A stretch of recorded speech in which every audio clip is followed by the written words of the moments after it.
I am Emelia Guo, a teacher,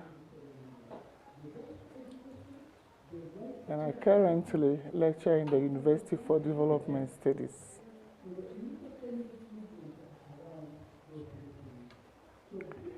Personally, I had a humble background in growing up, and I admired people who taught me in classrooms. So it was always a dream to also impact and share the knowledge bit that I have in me.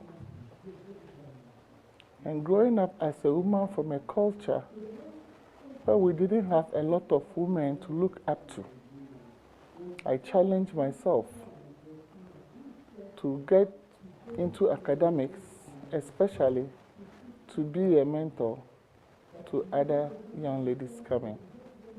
Personally, I have a lot of beautiful women who mentored me. A few professors like Professor Agnes Apusiga. She is one who put me through a lot of mentoring and saw the need that a woman in the academic as a career, you can share a lot to help other women come up. So yes, as a woman who wants to share knowledge and wants to help groom other young women, when I first read of York, that is the Young African Women Congress in Ghana, I got interested. I quickly Googled to get the phone numbers. I got personal contacts with the group in charge. Actually, I spoke to a gentleman by name Daniel Ose, and he was excited because he didn't have a lot of us coming from the northern part of Ghana, especially Tamale, and also from our university. So he whipped up the interest in me, gave me all things I needed to get there and enjoy the first Congress. That was in 2018. I had my first experience with the Young African Women Congress. And going with them on their mission, vision, and ideas, it was all about empowering the young African women, leveraging them, being the voice for them, especially in terms of abuse, physical, psychological, and all you can think of. They are always the voice.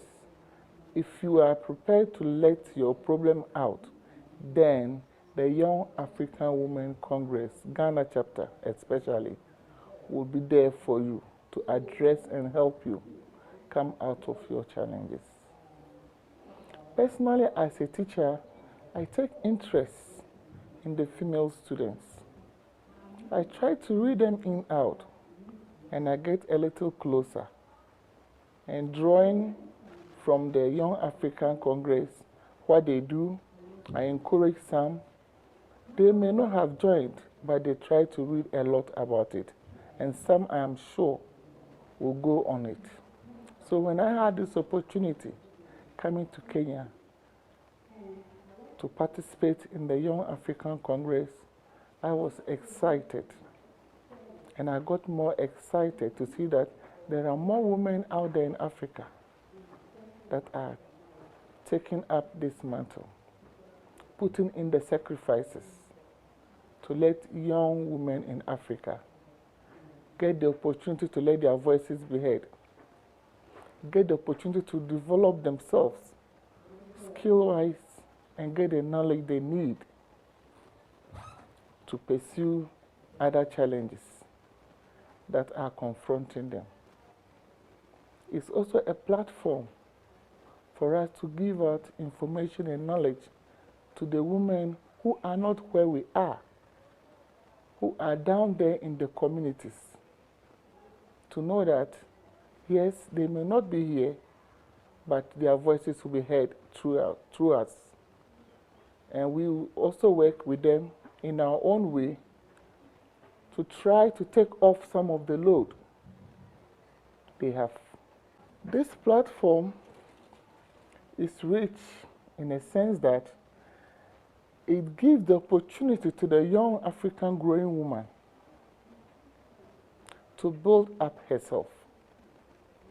Culturally, a lot of us are coming from places where our voices are not to be heard. If you are allowed to be seen, then you are lucky. But this is a platform that helps us speak up, let our voices be heard, and also be seen. We try to break some of the stereotypes in the culture, breaking some of the myths that if you are seen too much or if you get too educated to a level, you will not get a husband, you will become a prostitute for speaking up, you know. But we are challenging all this.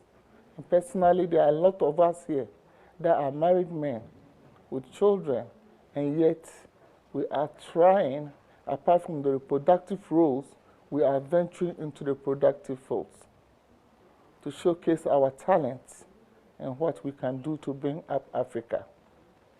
Being a member of the Young African Women Congress, it also plays an important role, especially in leadership.